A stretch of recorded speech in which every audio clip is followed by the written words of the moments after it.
Good afternoon, everyone. Sorry to be a couple minutes behind. Lots of moving parts today.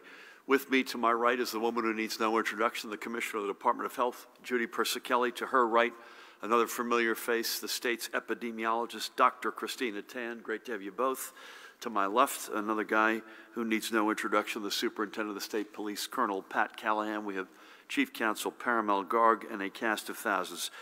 We do have several announcements to lead with, so let's get right at it.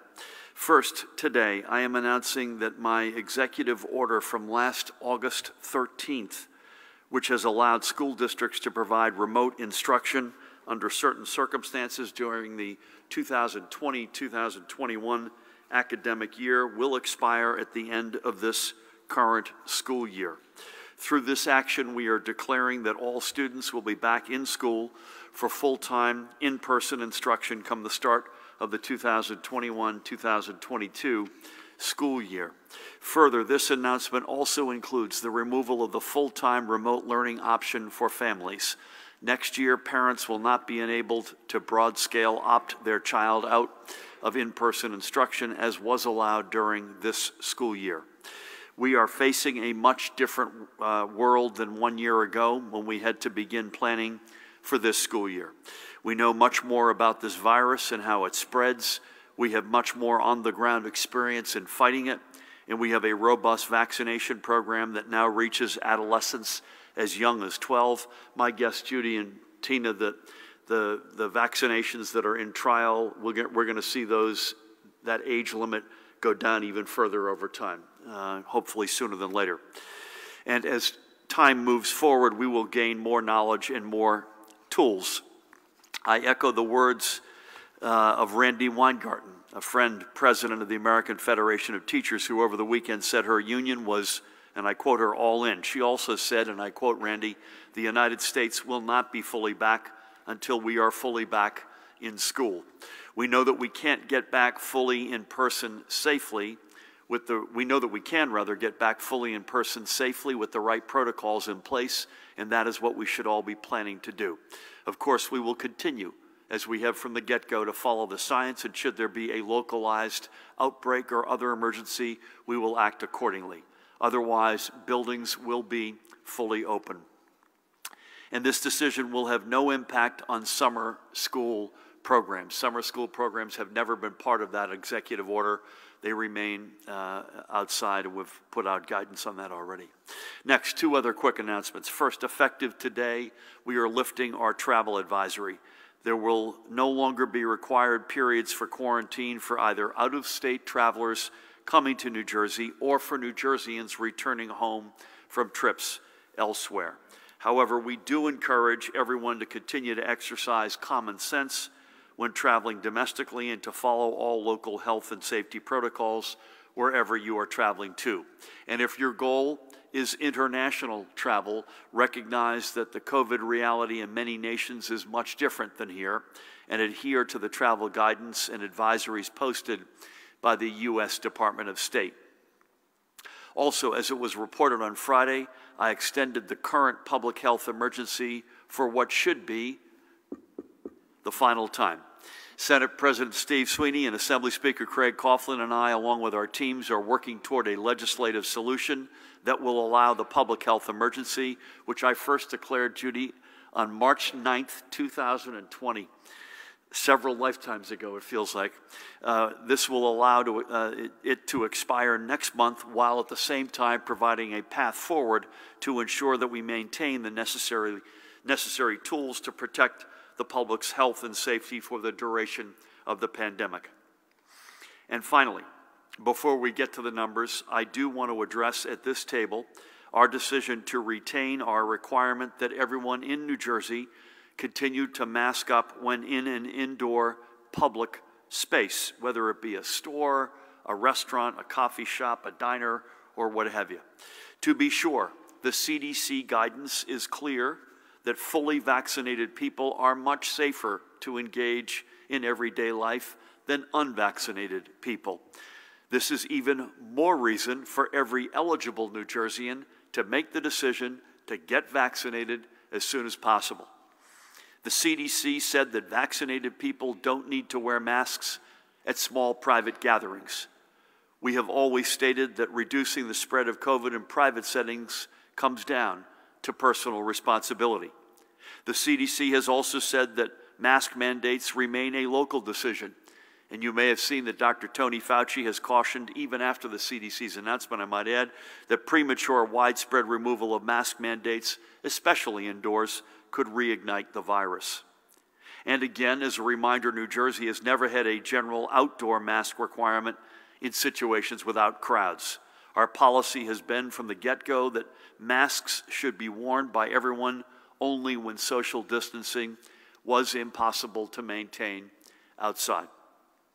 Even though those who are unvaccinated should continue to exercise caution, today I will sign an executive order, which we previewed on Friday, eliminating the outdoor mask mandate altogether in settings open to the public. However, there remains a simple reason why the indoor mask requirement will remain in effect. While we have made tremendous progress, we are not out of the woods yet. The majority of New Jerseyans are still unvaccinated, and we're not checking anyone's vaccine status at the door when you go to the supermarket or to a hardware store, for instance. I don't know how we can expect workers to be able to tell who is vaccinated from who isn't, and it is unfair to put the burden on business owners and frontline employees to police every patron.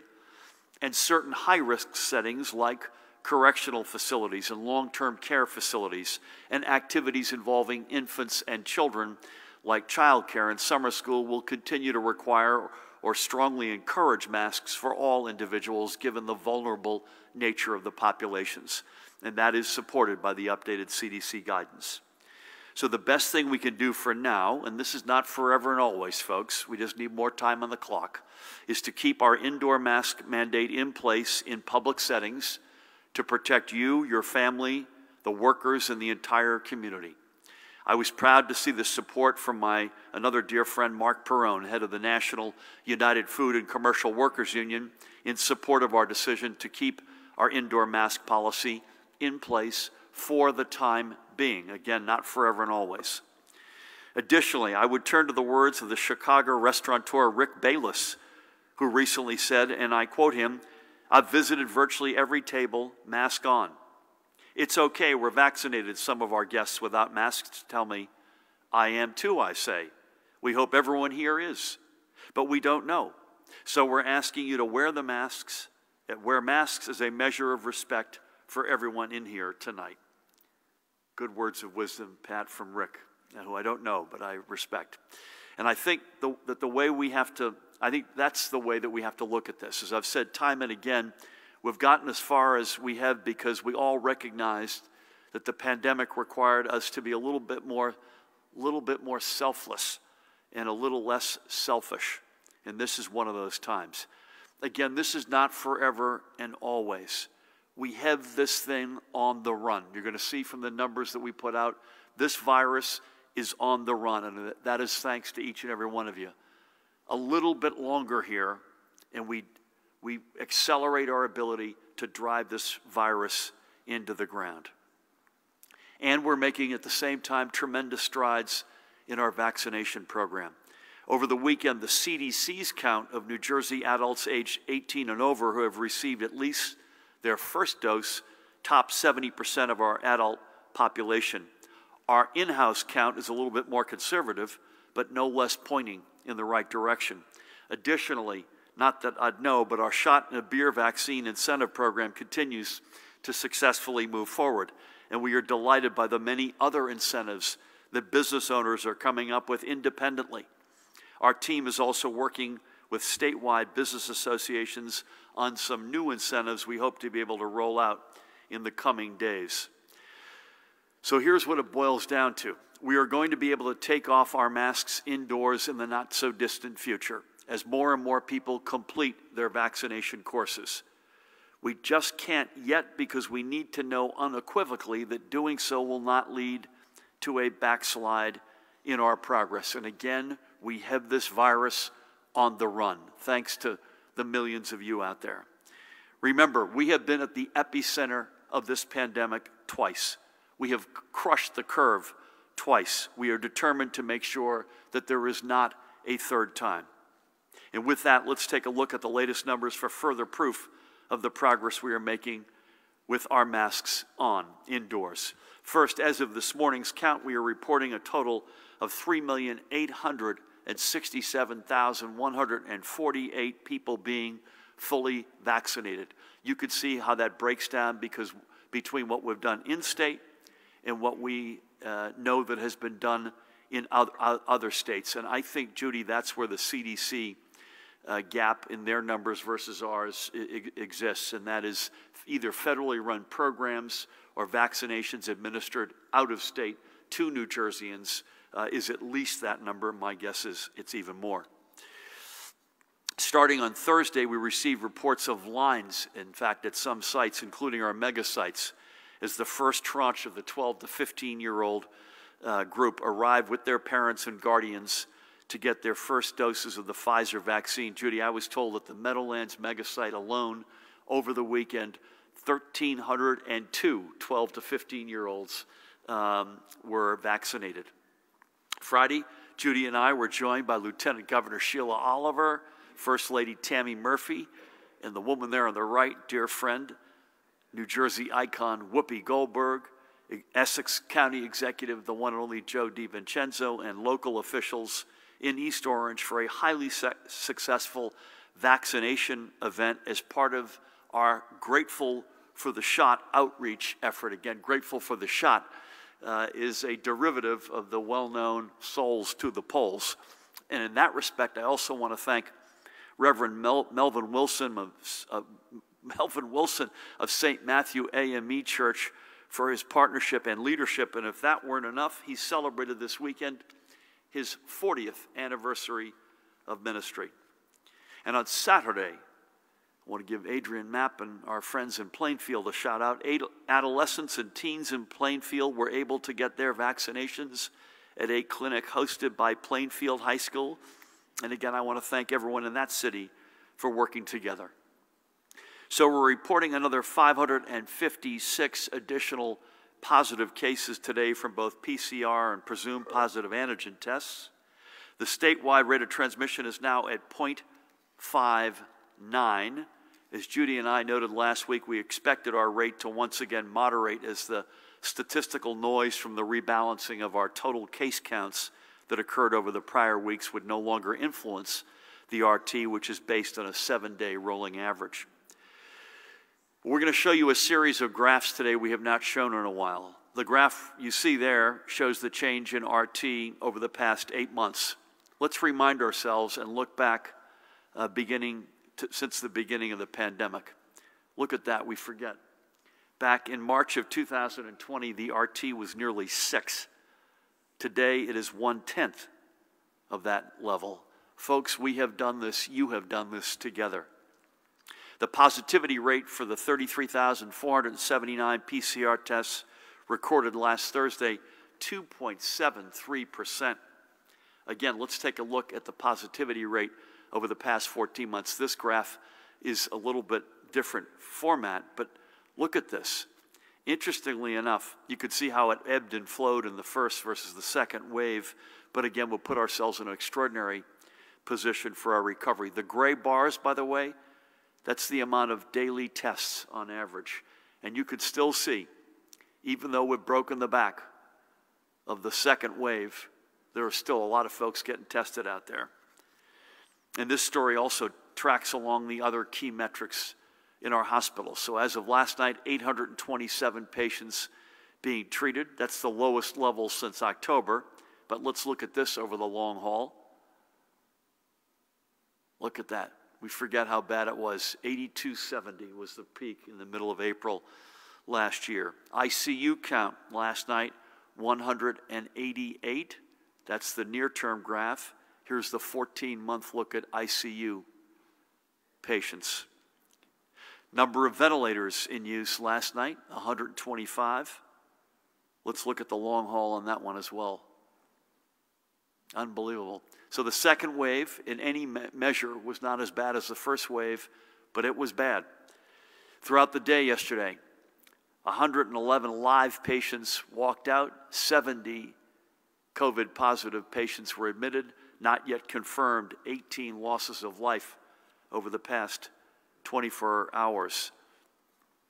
Let those last two numbers, by the way, admitted and deaths, be reminders that there are still unvaccinated people falling ill enough that they're requiring hospitalization and, sadly, in some cases, dying. All of these metrics together show one thing, that at this moment we are as good, if not better, than any state in America in winning this war. And let's not forget that we are the nation's densest state. While in many respects that's a huge positive, it has been a huge challenge in battling this virus. But look how far we've come. We still have more to do. We have to keep doing it together, all 9.3 million of us. So let's show that respect we have for our fellow New Jerseyans and keep up with wearing our masks indoors just a little bit longer. And today we also must report with the heaviest of hearts another 13 losses of life from confirmed COVID-19 complications. Total number of confirmed losses of life, you can see it.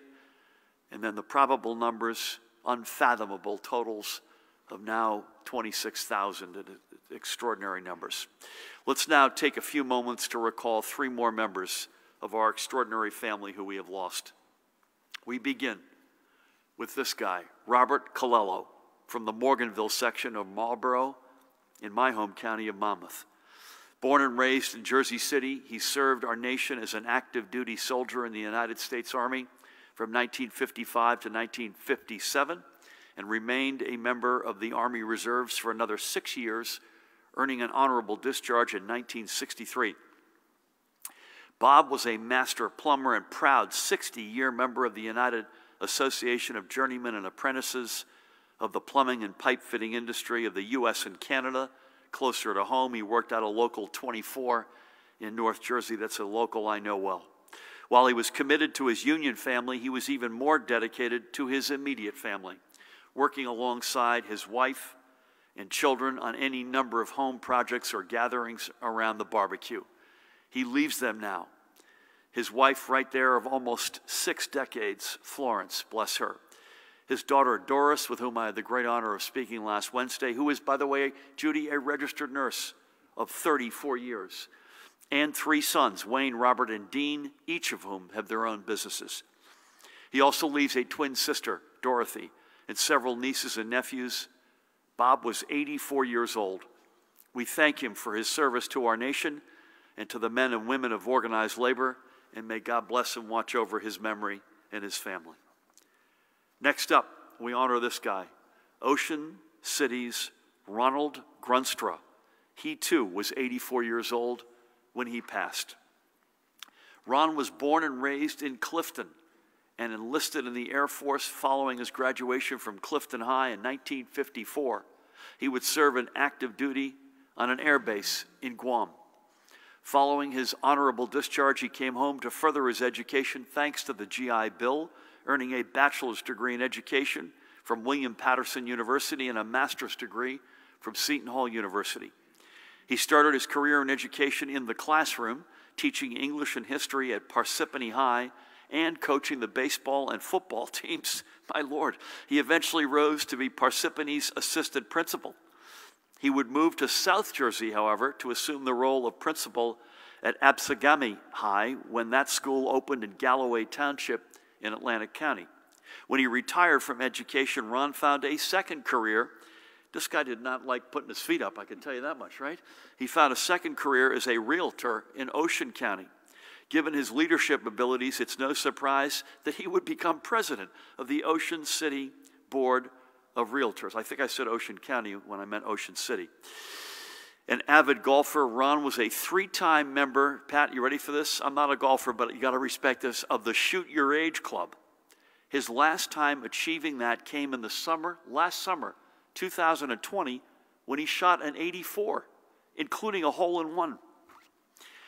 He leaves behind his blessed wife, Midge, to whom he enjoyed 36 years of marriage, and he leaves 2 stepsons, Dean and Dave, and their spouses, and 4 grandchildren, Dan, Jack, Rob, and Sarah. He's also survived by his sister, Joan. I had the great honor to speak both with Midge, his wife, and his stepson, Dave, last Wednesday. What a guy. We thank Ronald for his service to our nation and to his years as a leader in public education and in business. I hope he's found a golf course with wide fairways and fair greens. May God bless and watch over him. And finally today, we remember Madhukar Choksi, born in Ahmedabad, India, a city I've been to, I might add. He came to the United States in 1965 and would eventually call Jersey City his home. Look at that smile, huh? He earned his master's degree in engineering from Stanford University. Across a 40-year career in the construction industry, he rose to become a senior partner at the India-based KBM Constructions.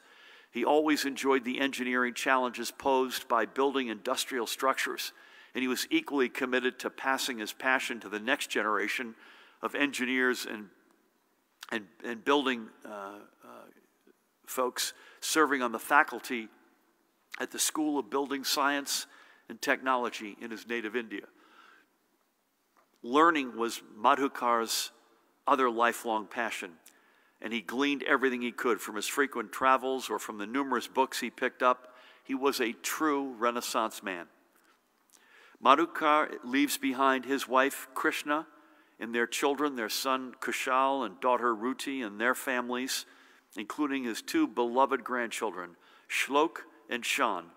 Madhukar was 78 years old. I had the great honor of speaking with his wife, Krishna, there by his side, and son, Kushal, last Wednesday.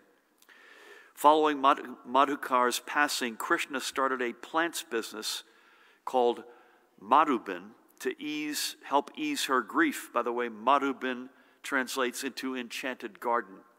Now with the global pandemic centered on India, she is giving back, donating all of her profits to support the public health workers on the subcontinent. We are grateful for her humanity and kindness, and we are grateful that Madhukar chose New Jersey to call his home.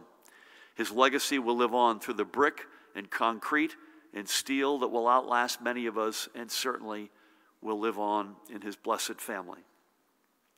But together we must make sure we outlast this virus with as many members of our New Jersey family with us as we can hold. To do that, folks, please get vaccinated to protect yourself and your family. Keep masking up indoors as a sign of respect for and solidarity with your fellow New Jerseyans. Again, not forever and always, but a little bit longer. Together, folks, we will finish this job. And by the way, we'll also finish this job because of the great work of numerous nonprofit organizations who have spent the past year keeping our state strong and focused. One of these great organizations is Milburn-based, the Opportunity Project Clubhouse, which supports more than 630 individuals recovering from severe brain injuries and their families, working with them to regain their independence and productivity. This is something this organization has been doing since 1994. Over the past year, the Opportunity Project and its executive director, that woman, Rebecca Gallanter, have partnered with the New Jersey Economic Development Authority to keep its programs running for its clients. The EDA provided vital grant support that has ensured that all current staff have remained in place. Because of this stability, not only has the Opportunity Project met the challenge of the past year, but it is also looking to add additional staff and new programs for those it serves, including remote and on-site hybrid programs. I caught up with Rebecca last Wednesday to thank her for the tremendous work that she and her team at the Opportunity Project do. The Opportunity Project is proof that every member of our New Jersey family has something to give back to us all. Check them out. opportunityproject.org. opportunityproject.org. And for the rest of us, we still have to work together to give a little of ourselves to make sure we win the fight against COVID once and for all. So let's keep it up just a little bit longer. Please get vaccinated. Keep masking up indoors. Let's be respectful and compassionate to one another. We are very close. As I said, we've got this thing on the run. With every shot, we get closer. Every time you put your mask on when walking indoors, we get closer. Keep it up, and we'll get there even faster. With that, please help me welcome the woman to my right, the Commissioner of the Department of Health, Judy Persichilli. Thank you, Governor. Good afternoon. As the governor shared, the state is moving in the right direction, but we do have reasons to remain vigilant. Our deaths remain in double digits, and that is troubling. New Jersey is ranked second in the nation in terms of deaths per 100,000. It reaffirms that we need to still be cautious. 1 in 500 New Jerseyans have died from COVID-19. This is a serious and unrelenting virus. Cases are declining, but we are still seeing approximately 1,000 infections per day, even with the vaccine. Last summer, we saw case numbers as low as 200 to 300 per day. So we know we can drive these numbers down even further. The variants of this disease are also a cause of concern. We need to remain vigilant as information about variants is evolving, and we don't yet know how effective the vaccine is against any particular variant. Currently, we have 4,128 variant cases of concern in our state. While the situation in New Jersey has improved, the indoor mask requirement will remain in effect. Masks work by being a simple barrier that helps to prevent respiratory droplets that are formed when someone breathes, talks, coughs, or sneezes from reaching others. They reduce the chance of both transmitting and catching the coronavirus. Masks have been shown in studies to reduce the spread of coronavirus that causes COVID-19. Vaccines are the most critical tool we have to fight this virus. Vaccine coverage across New Jersey is increasing, but there are pockets and groups with lower rates of vaccinations. The COVID-19 vaccines are highly effective, but not 100%. Now to correct the record. Last week when I was making a point about the need to remain vigilant because of the variants, I said the vaccine is 95% effective. That does not mean that you have a 5% chance of getting the disease. However, we don't yet know how effective the vaccine is against any particular variant. It also depends on how much COVID-19 there is in the community. Across the United States, about 0.02% of everyone vaccinated has gotten COVID. So you have greater than 99% chance, if you are vaccinated, of not getting COVID-19. As more residents get vaccinated, we take another step forward to beating this virus. Thankfully, so far, 21,964 12 to 15-year-olds have already received their first dose of vaccine. That's among the 457,000 in that age group, or about 4.6% of that age group have been started their vaccinations. We're seeing progress among all age groups, with 86% of those over 65 and older, receiving at least one dose, 71% 50 to 64, 57% 30 to 49 years of age, 44% of those 18 to 29, and 28% of those 16 and 17 years of age. So although we are doing well overall, we do need vaccination uptake to increase in our state. As the governor has outlined, we are employing a number of strategies to make it easier for residents to get vaccinated and build confidence in the vaccines. In the last 2 weeks, the COVID-19 Community Corps have been in Newark, East Orange, Perth Amboy, New Brunswick, Passaic, and this week they will be in Trenton. They are going out to underserved communities to provide education, help with registration, and access to vaccination sites.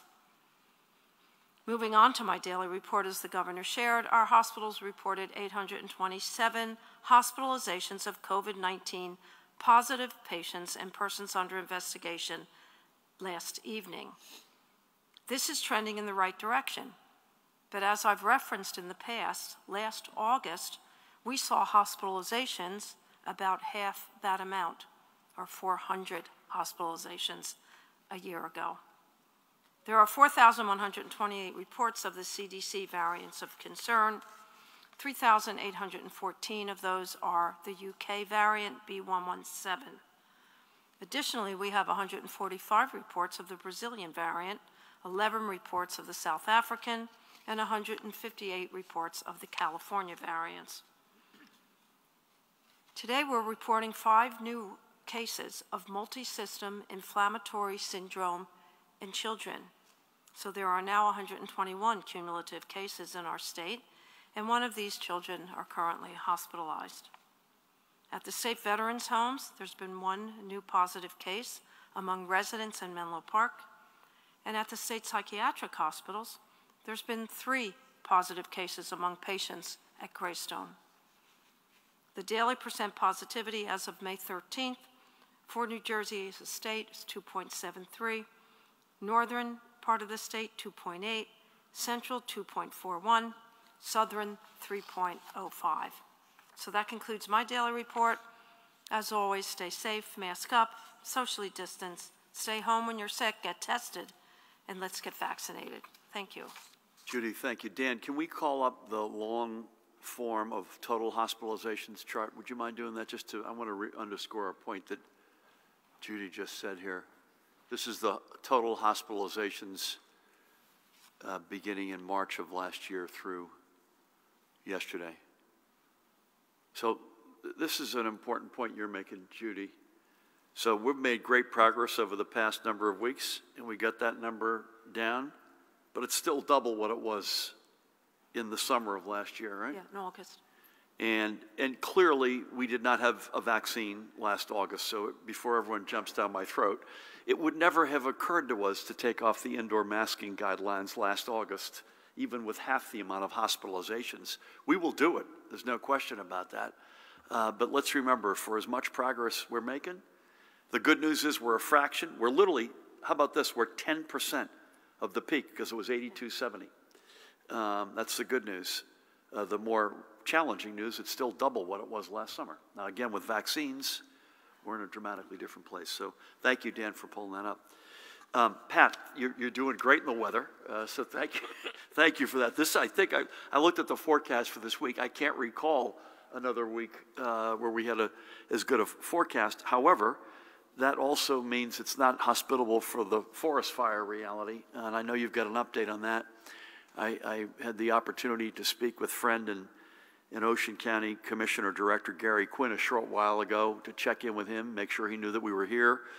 I also had an exchange with Little Egg Harbor Township Mayor John Kem on the same topic. But any update you've got on that front, or compliance or other matters? Great to have you. Thank you, Governor. Good afternoon. No EO violations reported to the ROC since we last met. Our Emergency Response Bureau is monitoring the forest fire as well in Little Egg Harbor. The recognition goes to the New Jersey State Forest Fire Service, who their response and what they've done, as Chief Rich Busby noted, saved homes there. There were about 100 homes that were being threatened, and as of right now, I'll knock on wood like you, Governor, they've not lost any property down there. It is just over 600 acres, and as of about an hour or so ago, still remains about 40% contained. But a phenomenal effort down there. But to your point, Gov, when the weather's gets nice and warm and a little windy, it doesn't make for conducive forest fighting efforts, but they're doing a phenomenal job down there. Thanks, Gov. Pat, thank you. Is in the category, if it's not one thing or another, beautiful weather like this, great for the pandemic, challenging in fighting a fire. As I understood it, the number of structures that were threatened is down from 100 down to 30. That's correct. Still no loss of any structures. Is that your understanding? That is correct. Yes, sir. So we'll keep them in your prayers. Again, they're doing, they know what they're doing because sadly they've had to deal with this before. So we'll start over here with Dustin. We are, I think, going to mix it up a little bit. I don't know where Dan is. I've lost him. I think we're going to mix it up this week. So we're going to be virtual tomorrow, and I think we're going to be on the road on Wednesday. So stay tuned. We'll give you more details. And we got a few things baking, which hopefully will be consistent with the reasons why we're on the road. We'll leave it at that. Is that fair to say? So with that, Dustin, good afternoon. Good afternoon. A couple mask questions. What data or science are you looking at that differs from the CDC in nearby states, and what benchmarks do you need to see to decide it's safe for vaccinated people to stop wearing masks indoors in public places? Isn't there a risk of sending a message to unvaccinated people that affirms their skepticism that the vaccines are not effective? You may see some people defiant about this, so will there be any consequences to people who don't wear masks indoors? If so, what? And what necessary tools do you need to keep the public health emergency once it's over? And why would they be necessary if the emergency would then be over? Thank you. Thank you. Keep the mic handy because I want to make sure I understood this. The first part of it was, what are we looking at to make the decisions we're making? Is that right? Correct. And then the second piece is about unvaccinated people. I missed that. Don't you run the risk of sending a message to people who are not vaccinated, have the hesitancy, that would just affirm their skepticism? The vaccines don't work. I still have to wear a mask anyway. That may be a train of thought. I don't see it that way, obviously. Again, I'll repeat this, and Judy and Tina should weigh in here. First principle, the CDC's announcement reaffirmed, I think this gets to your second question, Dustin, that overwhelmingly, life's a lot safer and better for folks who are vaccinated than those who are unvaccinated. That's probably the biggest aha. Secondly, there really isn't much of a difference in our protocols as it relates to folks outdoors. We basically have said from the get-go, if you can socially distance outside, you don't need to wear the mask. We're basically codifying that and saying you don't need to wear masks outside at this point, but that's not a big move on the needle. Thirdly, I'm leaving aside the travel, cutting the travel restrictions. Thirdly, indoor private settings. Again, we haven't said this in a long time. I remember last October, November, December with Halloween, Thanksgiving, Christmas, Hanukkah, New Year's Eve. You know, we were saying that the overwhelming evidence was from private gatherings, but I don't think we vaccinated our first person until December 15th, as I recall. And so what we're saying, and we agree with the CDC as of now, that if you're in an indoor private gathering, the chances are overwhelming that you're in with a bubble that you've been with. It's just that we think we have this thing on the run, and as it relates to public places, we're just not there yet, and we're putting an enormous burden on the retail employee or the maitre d', or you pick the guy at the hardware store, to make them become the adjudicator between, prove to me that you're vaccinated or not. And that's an incredibly unfair position for them to be in. So for a whole host of reasons, we're going to get there, but we haven't said this in a while either. And again, the experts to my right will either support this or correct the record. But when you've got it going in the right direction as we have it going now, the more time you can put on the clock, the higher the chances are that you're going to drive this thing permanently into the ground. And that is, in fact, where we are. I think the opposite on your second question, Dustin. I'm not trying to be argumentative. I think this is overwhelmingly an incentive to get vaccinated. And we're going to come up with some more programs and approaches to that over the next few days to encourage as many folks as possible. And I wrote the word tools down for your third question, but I forget what the question was. I apologize. On the public health emergency, once you let that expire, what are the tools that you're going to need? There's a bunch of them. We could probably get into this in more detail. Every time I ask for a memo, Paramount, it's 5 or 6 pages. It's underpinning our vaccine efforts, the requirements we make of our hospitals, our testing protocols. There's a whole range of things. Do either of you want to comment on CDC guidance or what we still need even in the absence of the public health emergency? Just about everything we do with our hospitals and all the points of dispensing are reliant on the public health emergency, particularly all the waivers we have in place to allow the hospitals to move their licensed bed complement to meet the need of their community. So if they need more critical care beds, that's in place. If they need to reciprocally bring in nurses or even for long-term care, CNAs from other states, that's part of our waivers. So it's really how we're managing our pandemic response from beginning to hopefully some end at some point in time. But we want to keep those waivers in place so that we can be nimble and agile as we follow this virus around. I don't think every state has enjoyed the extremely constructive from moment one engagement we've had with legislative leadership. And it just didn't happen on Friday when we put the announcement out, but over the past really couple of months, there's been a really good spirit of cooperation. I want to give the Senate President and the Speaker a big shout out in their teams. And we're working together. Paramel in our office and Judy and her team are working with them to get the right legislation in place that will allow us to take that step responsibly and safely. So I thank them for that. Thank you. Brent, good afternoon. Good afternoon. So you just talked last week about the importance of states coordinating together. So why are you the holdout in the area on mask mandates? I understand why you're keeping the mask mandates, but what the heck happened with working with New York and Connecticut? Are they just not talking to you guys? Isn't there a concern people will just cross into New York and then come back, throw in their mask into the Hudson River? What safety measures should parents expect in schools in the fall? Will mask and social distancing still be required? And when will you lift the ban on people being able to return household items at stores? That first question was rather dramatic, Brent, don't you agree? Just to give you a little bit of a visual, okay? We still, I think I've said this probably, you're sick of hearing it from me. Thematically, at least, we still have a very high degree of cooperation and engagement and, in many respects, coordination. This is, I think, going to ultimately be, at the end of the day, my guess is more than anything else, a question of timing. I just don't want to get burned. I don't want to go back. We're the only state in America that has not gone back once, and I don't want to start now. And we've got this thing on the run. If we could save one more life by leaving more time on the clock, it will have been worth it.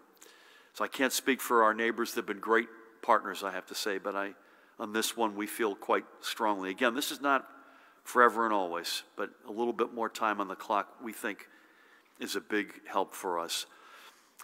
We put out, Judy, Department of Education, with your input and your team's input, put out a very significant document on back-to-school protocols last June. And I think you should expect a similar timing this year, Brent. So I think sometime in June would be my guess, where you'll get the whole catechism in terms of what the protocols are. And even then, because the virus, we've said this a lot, the virus dictates the terms, not us. Even then, we amended it over the course of the summer.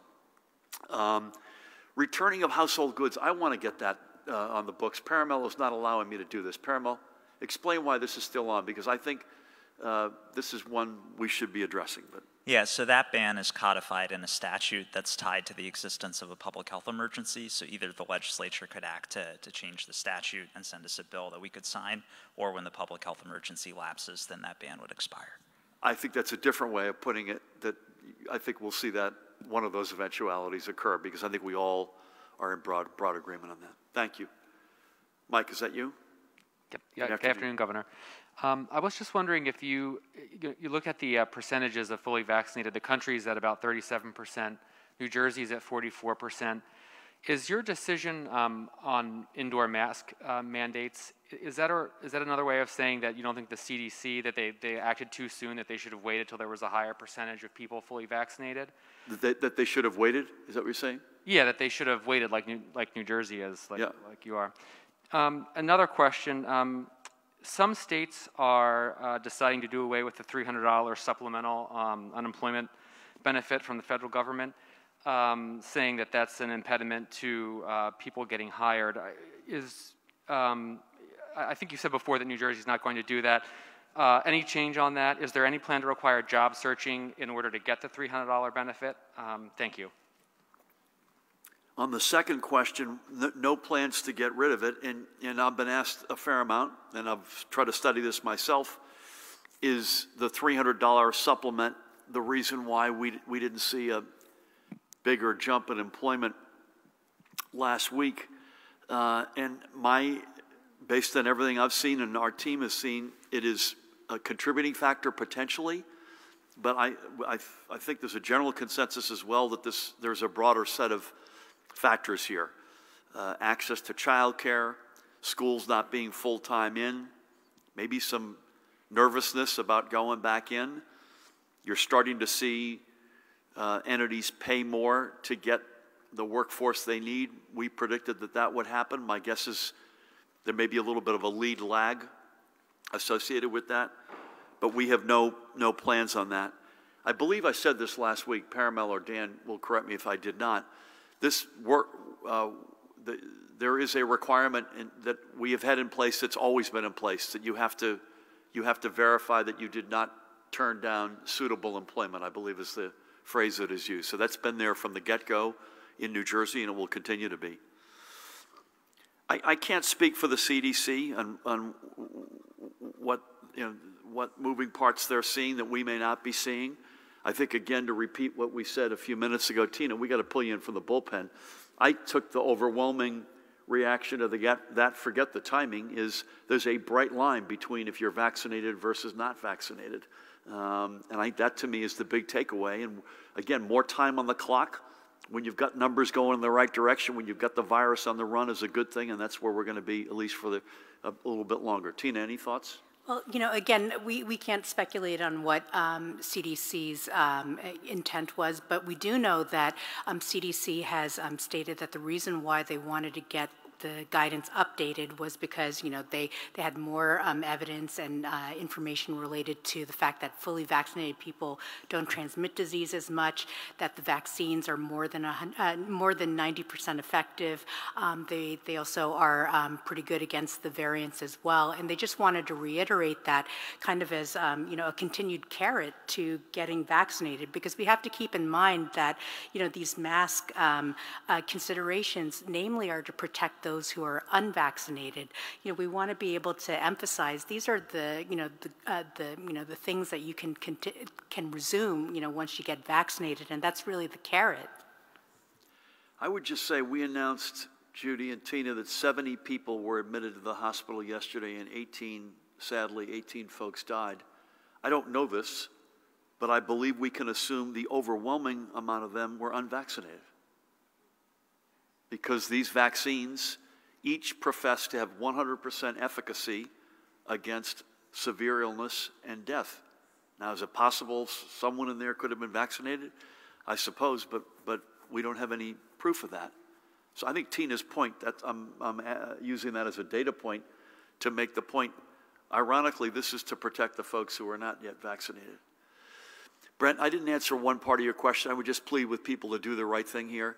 If there's a period of time where it's a little bit different across the Hudson or across the Delaware, let's not tempt fate. Let's not, be irresponsible in our behavior, and I meant to address that earlier. Again, this is not a forever and always. Thank you. Alex, good afternoon. Good afternoon. Commissioner Bertuccelli, for you, what specifically would be a metric that you could name that would indicate the state is ready for the removal of the indoor mask mandate for vaccinated people? Can you talk about an RT, a case number, anything like that? Similarly, you mentioned just a few moments ago that part of the reason that we are where we are in terms of fighting the pandemic are the double-digit deaths. Well, the governor's been saying for months that deaths are a lagging indicator. What's a current indicator that you or the governor could point to and tell us why we cannot proceed with the CDC guidance at this point? Similarly, Governor, do you feel like at this point you are essentially giving people a choice, telling them either get vaccinated or I keep the mandates in place? Is that a form of coercion for people? I'd like to ask about your talks with Senate President Sweeney and Speaker Coughlin. Why does the New Jersey governorship, which is one of the most powerful in the nation, need more power? And will you keep the public health emergency in place if those talks do not produce a bill that you're happy with? Finally, you said earlier, you quoted Dr. Fauci, talking about indoor spaces. Dr. Fauci also said Sunday that vaccinated people are, quote, dead ends for the virus. Are what, sorry? They're dead ends for the virus. That's what Dr. Fauci said yesterday. Yep. Why is Dr. Fauci right when he agrees with you and wrong when he disagrees with you? And essentially, as you were pointing out during the Trump administration, why are the experts correct when they contradict Donald Trump, but wrong when they contradict you? Okay. I'll give you one data point on your second question if I'm keeping track here. 18 people died in our hospitals yesterday. So that's one data point. That was yesterday. Judy, I assume I'll go through and give you a few answers to your questions, and then ask Judy and Tina to come in. As always, it's going to be a range of data. We look at the whole range of data. And that's the stuff that you hear us talking about. Spot positivity, hospitalizations, intensive care. Rate of transmission, a little bit of a variation because it's a 7-day rolling average. You look at the variance. I mean, there's a whole positivity I mentioned. So it's not going to be one, it's not going to be one piece of data. It'll be a range of data.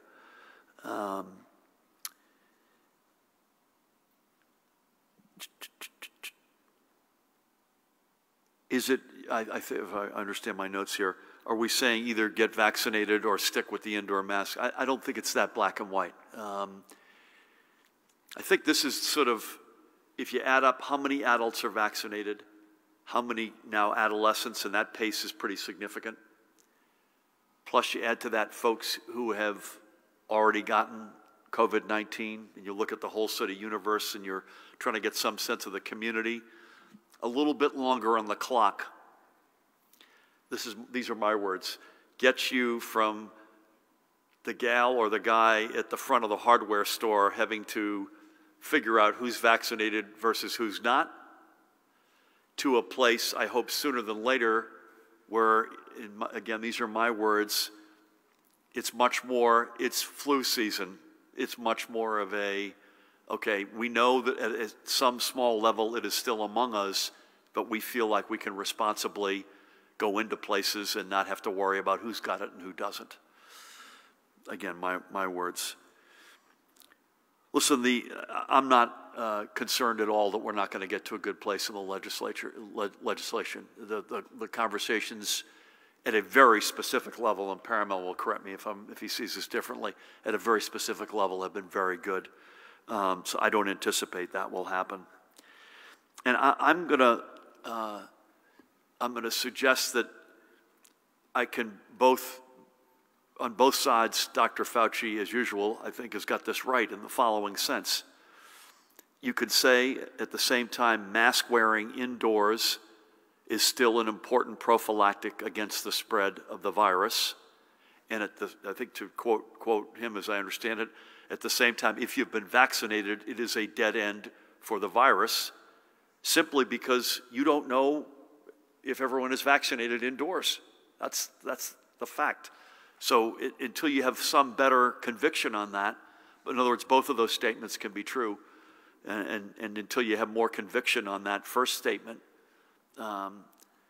we think again, more time on the clock here helps us. Judy, Tina, other thoughts you want to add to what you're looking at to get yourself to the level of comfort you need to get to? Well, just a comment about perhaps what Dr. Fauci meant. I didn't see the quote, but I'm guessing that what is meant by fully vaccinated individuals being a quote unquote dead end is that we know that people who are fully vaccinated, their ability to transmit asymptomatic illness is virtually not there. However, on the other hand, unvaccinated individuals, we know very much how much asymptomatic spread did play a role in this pandemic during the entire course of the last year and a half. And we also have to remember and keep in mind that even though COVID-19 vaccine is really effective, it's not 100% effective. And the reality is that you still might have individuals, for example, people with weakened immune systems who might be fully vaccinated, who simply won't have as much protection as other folks, like our hardy commissioner, for example, or other individuals who would have a better response from the vaccine. I noticed you didn't talk about your hardy governor or hardy superintendent. I meant to say that too. I apologize for it. I just want to mention that, and I recognize that. Thank you. Sir, you good? Give us 1 sec. All right. Question from Leah Mishkin. New York has developed an app which allows people to store digital proof of vaccine status. so entertainment venues, stadiums, etc., can use it as a way to verify entry. Is New Jersey working on something similar? And if so, how will it work and when will it be available? Also on New York's app, there's an expiration date listed on each pass. The date is calculated 6 months after your last COVID-19 shot. Do you think this is because we are likely going to need a booster shot down the line? Are you getting word on when, and if that is the case? Questions from Leila Staten. The disconnect between the CDC's latest mask guidance for vaccinated individuals and state requirements is creating significant public confusion. What steps are you taking to clarify the situation for New Jersey residents? What metrics are keeping you from accepting CDC guidance as the New Jersey standard now? What is your response to criticism that you're making a mistake and not following the CDC's guidance by still requiring masks indoors, and that it creates confusion and forces retail workers to police people to wear masks or check for vaccination status? From Colleen O'Day. You used to report vaccines given to non-New Jersey residents on the dashboard. That has stopped. Why? Will you add that info again? Without knowing how many out-of-state residents are getting shots, you can't accurately say how close New Jersey is to meeting its vaccination goal. The vaccine breakdown by age has not been updated in more than a week. Why? Will you keep that updated so the public can continue to see how well we are meeting our vaccine goals? Do you have a PowerPoint presentation that goes along with these questions? They did not give me one. Okay, While slow, give me one more and that's it. How's that? Copy that. While slow, the number of long-term care residents getting COVID does keep rising. Given all or nearly all of those residents are vaccinated, are these all considered breakthrough infections? Will you provide data, as some other states are doing, on breakthrough infections, hospitalizations, and deaths in New Jersey soon? Thank you. Okay, so I'm going to be very quick because the clock is not our friend here. As it relates to anything that smacks of a passport, which your first two questions relate to, we're not there yet.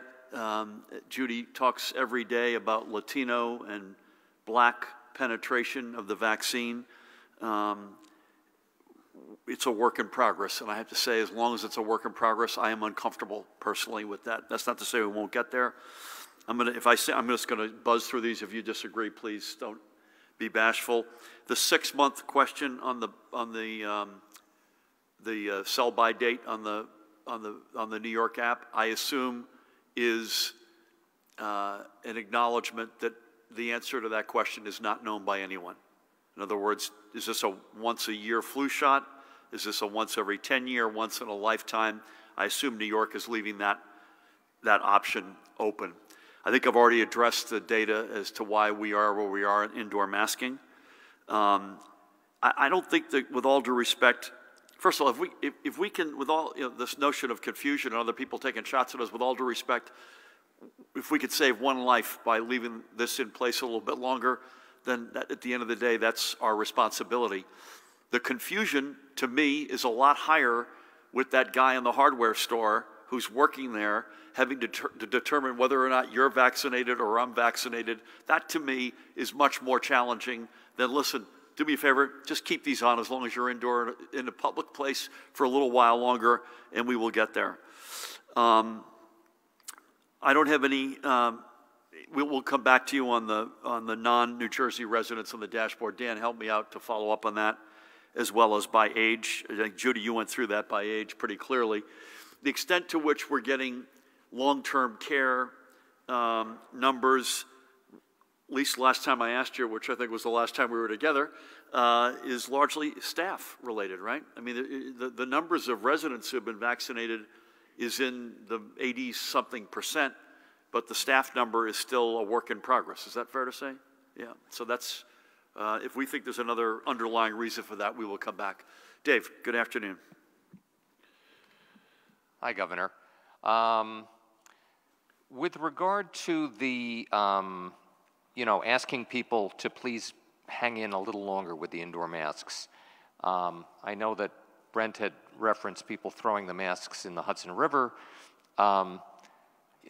Can you just give us a little more color on what people need to keep in mind? I did notice myself that over the weekend, a couple of people brazenly walking around with no masks and kind of like a look on their face like, screw you if you don't like it. With regard to the indoor masks and restaurants, has there been any thought about, you had said originally if the CDC changes the 6 foot between tables idea, that we would certainly look at it and possibly take action at that point. Now they've said, for vaccinated people, no physical distancing. If we're all going to keep masks on for a while longer indoors, would you think about making 6 feet to 3 feet to give restaurants indoors more opportunity to exist? Commissioner, with regard to the kids getting vaccinated, do we have a sense how many children in New Jersey between 12 and 15 we have? And is there a vaccination target? You know, we have for the adults, and I guess those down to 16, our target is 4.7 million. And last question, the COVID Alert NJ app still showing 2,281 deaths. Is there a reason why that's not being updated anymore? I'm sorry, not deaths, 2,281 hospitalizations, I believe. Is there a reason why that's not being updated? I know the app asks you to give suggestions about how can we improve this app. Several people have told me, they've said, put in the correct numbers. And it doesn't seem to be happening. Thank you. I think on the dashboard, can we come back to Dave on that? We're going to come back to, I'm not sure what that is. Dan, will you put both of these questions on data? More color, I'm not sure I've got more color as to why we are where we are, but we know the virus, and we'll repeat a couple of first principles here. The virus is a lot more lethal indoors than outdoors, which is why we have, as of today, and this was not a huge step because we were largely there, outdoors you don't have to wear a mask. And again, that's largely been the case unless you couldn't social distance until today. We know that, you know, our vaccine program is a work in progress. It's getting there. And so it's a combination of those two things, really, that we've got a lot of unvaccinated people. We know that for sure. And we've got a virus that's a lot more lethal indoors than outdoors. And any more time on the clock allows us to get more people vaccinated.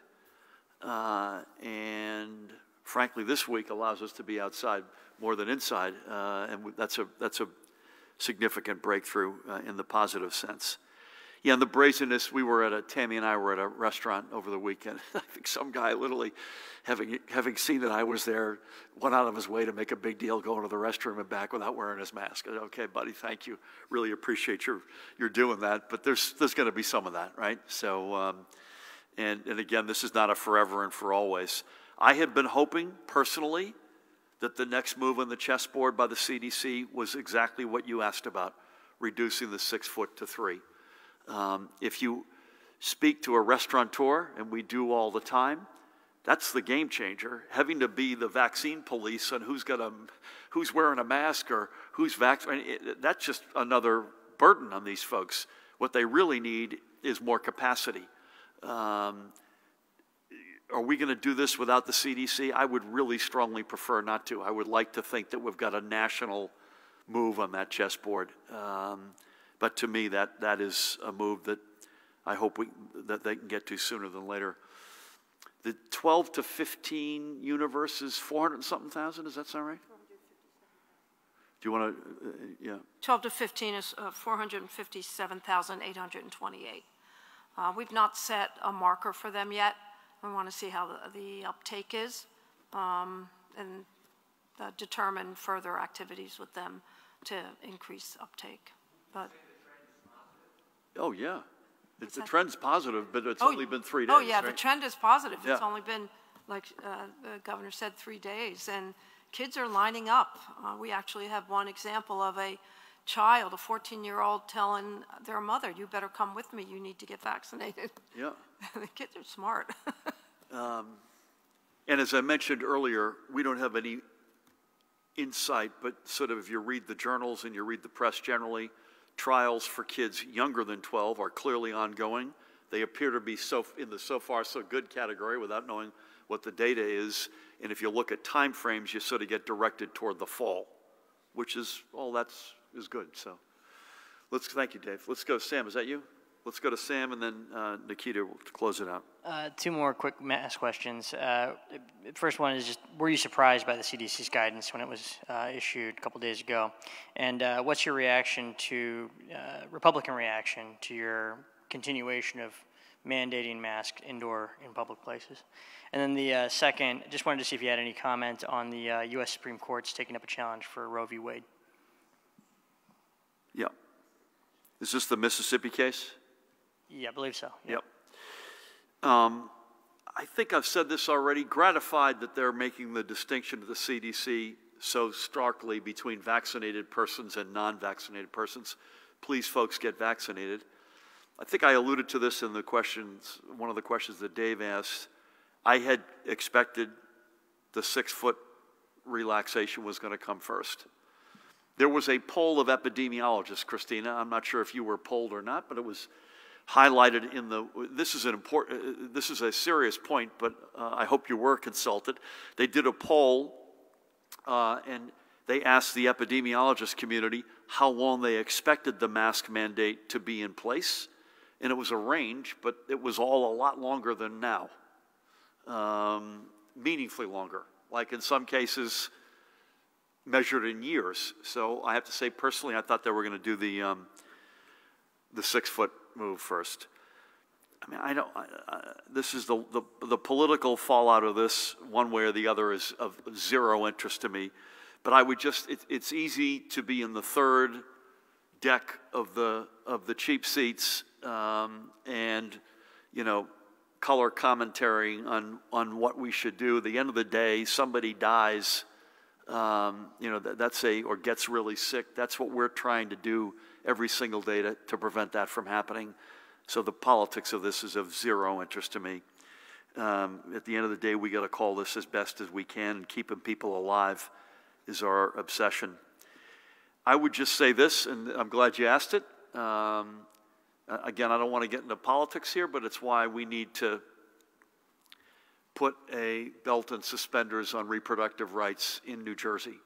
That we've got a Supreme Court which, regardless of which side you're on, is clearly biased against women's reproductive rights and their ability to make the decisions. I'm going to have, I think, Thursday, along with Loretta Weinberg, Alexis McGill-Johnson, who is the global CEO of Planned Parenthood, will be with me, reiterating, I think it's Thursday, reiterating the need that we need and must take action in New Jersey, because we cannot rely on this federal Supreme Court for that. So thank you. Nikita, last but not least, good afternoon. Good afternoon, Governor. So Jared Maples is in his final few weeks as Director of the State Department of Homeland Security. I notice he's not here today. Indeed, you are correct. Do you intend to nominate a new director before his departure, and will Deputy Director Andrew Campy be named acting director until a new head is nominated or confirmed? Senator Scutari on Saturday said that he was not guaranteeing a hearing for Rachel Weiner Apter before September 1st. What are you doing to ensure her confirmation, and do you agree with the senator that there's no harm in waiting beyond September 1st?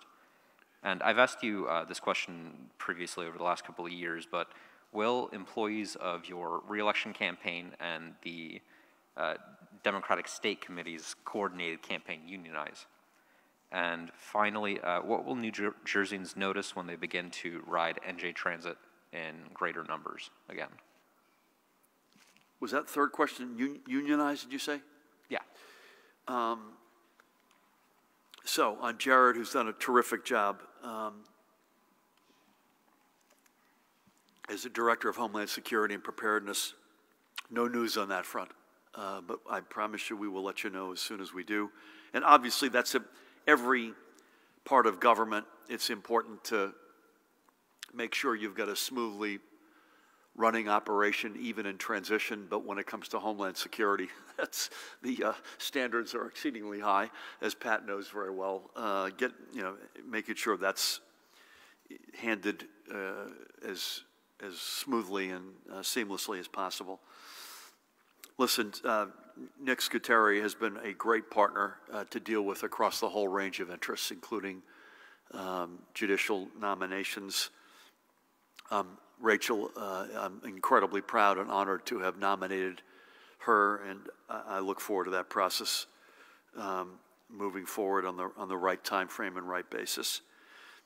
I've never said no on the union front, I have to say, so I don't have an updated answer for you, but I like the notion. It's the reason why Molly Bonato is our campaign manager. She's done a great job, but put the politics of it aside, it is, it's got a really important central nervous system as it relates to human resources, personnel, workplace behavior, et cetera, that's really impressive, I have to say. So I take my hat off to her. I think on NJ Transit, it's a good question.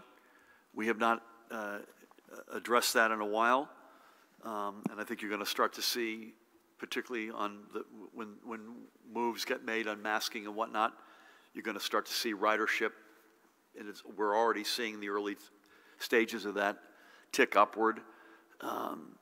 I hope you're going to see a greener NJ Transit. We're beginning to order, whether it's in the rail or the bus side, environmental friendly equipment. You're going to see a safe system, having achieved the positive train control. You're going to see a system that has a sufficient amount of engineers that allows us to avoid the stuff, particularly as you'll recall, we saw a lot of in the summers past. Somebody decides to take, which is their right, a Friday off or a Monday off, and you know, you have to take down an entire line for the day. I think you're going to see, I can't say it's going to be gone completely, I hope it is, but you're going to see a lot less of that. A lot of investment into customer-friendly technology and just the customer interface.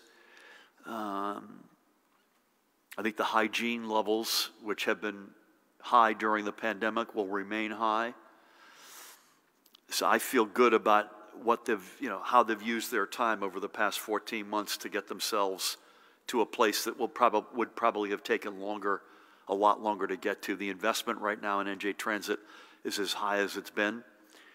And I would just say, lastly, what they won't see yet are 2 new tunnels under the Hudson, which we desperately need. And hopefully we'll get that out of an infrastructure bill in Congress. You'll start to see work done on the Portal North Bridge. So slowly but surely, this thing is going to reclaim its space. It used to be, not that long ago, the #1 public transit system in America, and I have personally no less of an objective that they reclaim that title. So with that, 1 mask today, Judy, not 2. Judy, Tina, thank you as always. Pat, likewise. Paramel, Dan, team. Matt, Councilman, sorry to not acknowledge you earlier. Folks, keep it up. If you're indoors, please still do the right thing. Please get vaccinated. Memorial Day weekend is right around the proverbial corner. 2 weeks from today is Memorial Day. Let's have this the summer of our lives. Operation Jersey Summer is well in action. My guest, Dan, we're gonna do a little bit more, add a few more programs to that, I hope, sooner than later. You gotta get vaccinated. The more folks get vaccinated, the faster they get vaccinated, the more we can open up and get back to doing the stuff we all want to do. Thank you all. God bless.